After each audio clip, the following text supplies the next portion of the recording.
Hi everyone, and welcome to Confessions of a PhD Survivor, the podcast with zero sugar on the truth. I'm Lama, Syrian biologist, came to France for my PhD, and yes, I got it.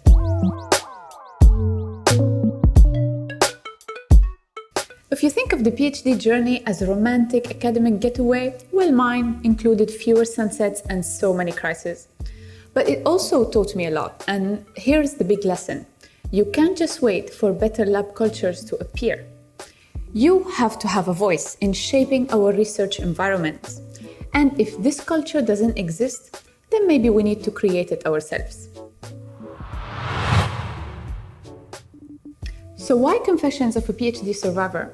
Because my PhD felt like a lab-themed escape game. Cryptic clues, impossible timers, and occasionally missing supervisor. I survived with a toolbox I wish I had sooner, and I am handing you that toolbox through this podcast. This is not a highlight reel. It is the after-hours chat you wished someone had with you on day one. Funny, honest, and a little useful. We will be talking lab life with the safety tape off. The first day chaos, the unspoken rules, duty ninjas, and lab diplomacy. We will be decoding leadership, lab language, supervisor's role, the wins, the mess, the hacks, and the house rules are just simple. No sugarcoating, no shaming, and plenty of coffee. If yours is empty now, pause me, I'll wait. Now, who is this for? If you are currently a PhD student, or maybe one day a PhD dreamer, or simply curious about the reality behind the fancy doctor title, you're in the right place. Now, if you're wondering what motivated me to do this podcast, a quick surprise. More than 62% of my friends are PhD students.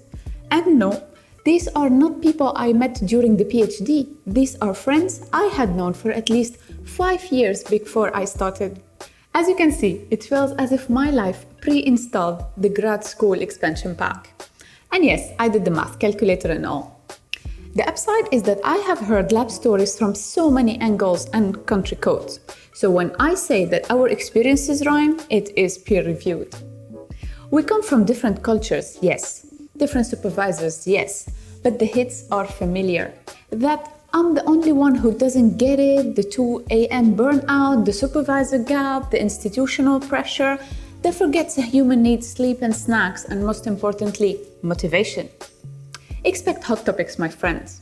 We will tackle the stress crockpots with 4 burners, the supervisor, the family and friend chorus, the institution, the inner voice that says, "Are you sure you belong here?" and the bottom-up perspective to improve lab cultures. Additionally, and because I am Syrian and studied across borders, there is an international layer too. Culture shock, visa gymnastic, and the strange joy of finding your people in a language you're still learning. Consider it a spicy global twist on usual lab stories. My friends, here you will not be getting lectures or short highlight reels. Instead, real scenes, tiny tools that lower the stress heat, and a permission to laugh at the mess while you grow through it. If even one episode helps you breathe, set a boundary, ask a better question, or simply feel less alone at 2 a.m., then this podcast has done its job. Well, almost. We still have got a whole season to cook. Before we wrap, remember, this show is a two-way experiment. I want you in it. What are you currently struggling with in your lab? Top 10 is enough. What a random tip you would give a new PhD student? Label the lid, mix the buffers, etc.